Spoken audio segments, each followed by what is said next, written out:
Aujourd'hui, première interview de la chaîne, première on l'espère d'une longue série. Comme souvent pour les interviews, ce sera Antoine Bancharel, correspondant à New York, qui sera aux manettes. Au programme de cette première, Sekou Doumbouya. L'ailier français a passé l'intersaison du côté de Los Angeles, où il a côtoyé des superstars NBA, dont Kyrie Irving et Kevin Durant, lors de Pick-Up Games.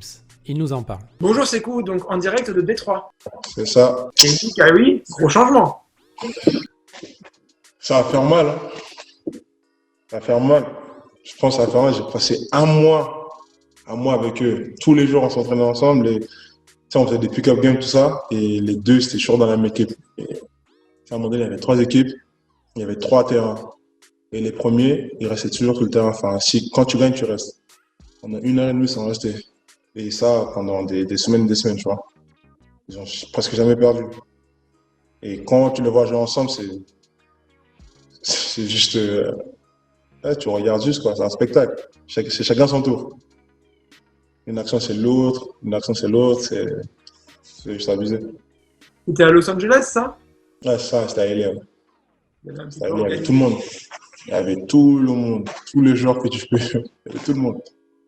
Ouais, c'était une bonne expérience. Ça. Tu progresses 2 fois plus. Tu progresses 2 fois plus, carrément. Ouais. Kyrie nous en parlait vers midi, là, tout à l'heure. Il s'est finalement adressé aux médias. Et il nous disait qu'en gros, lui, il avait déjà son 5 qui restait, quoi. C'est un petit peu ce que tu décrivais. Et après, donc, c'est d'autres 5 qui venaient. Est-ce que toi, tu avais un petit peu un 5 attitré avec quelques coéquipiers avec qui, du coup, tu as partagé beaucoup de temps? Ou est-ce que tu avais tendance à changer? Un 5 par rapport à quoi? Le 5 de joueurs, quoi, qui jouait contre le 5 de Kyrie et du coup, Kelly. Oh. Le 5 quand on joue à LA, tu veux dire? Ouais. Moi, j'étais avec mon équipe. Hein. Enfin, il y avait quelques joueurs de mon équipe. Ouais. Il y avait Sui, Luke Kennard, il était encore là. Christian Hood, il était encore là. Sui, moi, Luke Kennard, Christian Hood. Et Bruce Brown, ouais. Quand tu dis qu'on progresse beaucoup, c'est qu'on joue contre des joueurs NBA, mais dans un contexte qui est quand même assez différent. Ouais. Raconte-nous ça, justement. C'est quoi un petit peu l'ambiance et comment on a ces sensations un petit peu qui sont différentes du match NBA organisé, quoi. C'est complètement différent parce que déjà, tu es hors saison, c'est-à-dire qu'il n'y a pas toutes ces règles, il n'y a pas tous ces. Tu vois, tu joues vraiment ton jeu, tu vois. Tu joues vraiment ton jeu et c'est pas complètement libre. Il y a quand même des règles, tu vois. Ça ressemble à. Ça se rapproche de la NBA, tu vois, mais c'est quand même un peu plus libre. C'est-à-dire qu'on jouait un peu un truc strict, mais contrôlé. Contrôlé et ça se dirigeait plus vers la NBA. C'est-à-dire que tout ce qu'on faisait, tout ce qu'on pouvait voir sur un match NBA, c'est qu'on voyait la même chose, mais c'était encore un autre level parce que les joueurs, ils se lâchent, quoi. Ils se lâchent et tu vois des joueurs qui font des choses qui font pas en club parce que tout simplement ils peuvent pas parce qu'il y a les règles, tu vois. Là, il n'y a pas de coach. C'est ça. Il y a un coach, c'est ça. Il y a un coach, il y a des trucs à respecter. Du coup, là, c'était juste, ouais, c'était bien. Tu progresses vachement plus vite et tu as beaucoup de conseils des joueurs, souvent. Et ouais, c'était vraiment une bonne expérience. Est-ce qu'il y avait des arbitres quand même? Parce que par exemple, quand Jordan organisait ça pendant l'été, notamment quand il tournait Space Jam, il faisait même venir des arbitres NBA quand même. Ouais, il y avait des arbitres. Là, il y avait des arbitres? Ouais, il y avait des arbitres, mais je pense pas que ce soit des arbitres NBA, mais en tout cas, il y avait des arbitres. Il y avait des arbitres et. Ouais, il y avait des arbitres quand même. Il y avait des arbitres à quelques matchs, pas tous les matchs.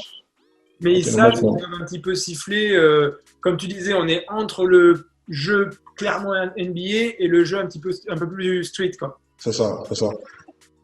Ils laissaient cette liberté un peu. On était libre.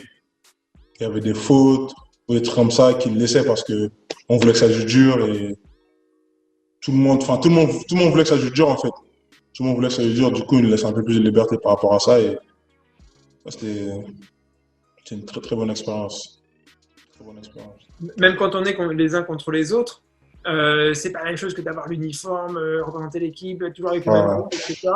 Donc, quels ont un petit peu été tes échanges avec certains joueurs? Est-ce qu'il y en a dont tu t'es un petit peu plus rapproché? Est-ce qu'il y en a aussi qui t'ont donné des conseils, des compliments qui, comme tu le disais, t'avaient donné d'entendre peut-être un petit peu un autre son de cloche? Ouais, c'est ça. C'est ça le plus important. C'est-à-dire que presque tous les joueurs, hein, tous les joueurs, Siakam était là, DeRozan, KD, Kyrie. Moi, j'étais plus souvent avec Siakam, DeRozan. Ouais. Comment c'était un petit peu ces relations avec eux, ces discours, ces dialogues? C'est vraiment le meilleur moment pour progresser tout simplement.